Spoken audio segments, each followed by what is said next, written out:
Okay, so we have to get the notes receivable on our books, we have to value them, and then we have to settle them, get them off our books. So let's start by getting them on. Three basic ways. You can lend somebody some cash, and in that case you've got a debit to notes receivable and a credit to the cash that you lent them. Sometimes they'll say a note was given in settlement of an account receivable. This means that one of your customers had an accounts receivable that maybe they were past due on, or for some reason you just wanted to convert it to a note, so the account receivable comes off the books and a note comes on, all right?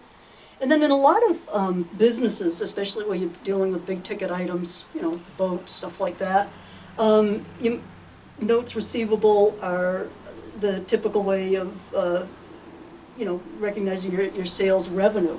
So, you know, like with my tractor loader backhoe when I ran the construction company, I didn't go down to the, you know, power equipment company and said, oh yeah, take that nice big $30,000 tractor loader backhoe, we'll send you a bill. Oh yeah, we'll just pay on account. No, it's you sign that note receivable, they book the sales revenue, and then I can take the tractor.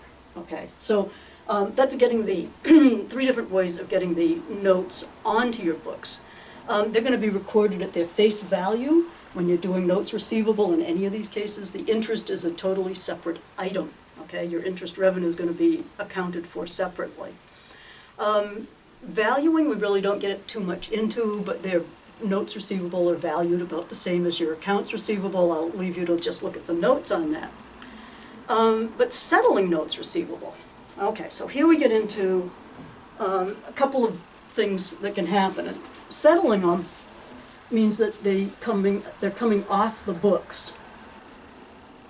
And so you've got, this is my eraser technology here. Okay.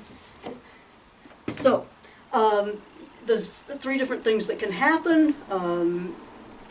When a note receivable is paid off when it's due, we say that the note is honored. Okay, so if the note is honored, that's kind of the happy situation where the note was paid in full with all the interest associated with it on time.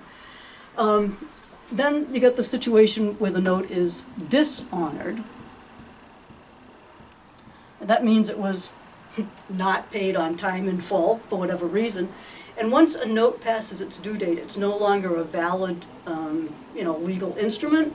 And so there's two different things that can happen when it's dishonored. There's the situation where it's a little bit uncertain, where you expect to collect it sometime. Okay, so you expect to collect it sometime in the future. But you're not, you know, it may not be a time certain, but you expect to collect. And then there's the other situation where you are not going to collect that note ever. Maybe the person has left the country or gone bankrupt, or you just know you're not going to see that. So obviously there's going to be three different ways to account for these three different scenarios. Okay, so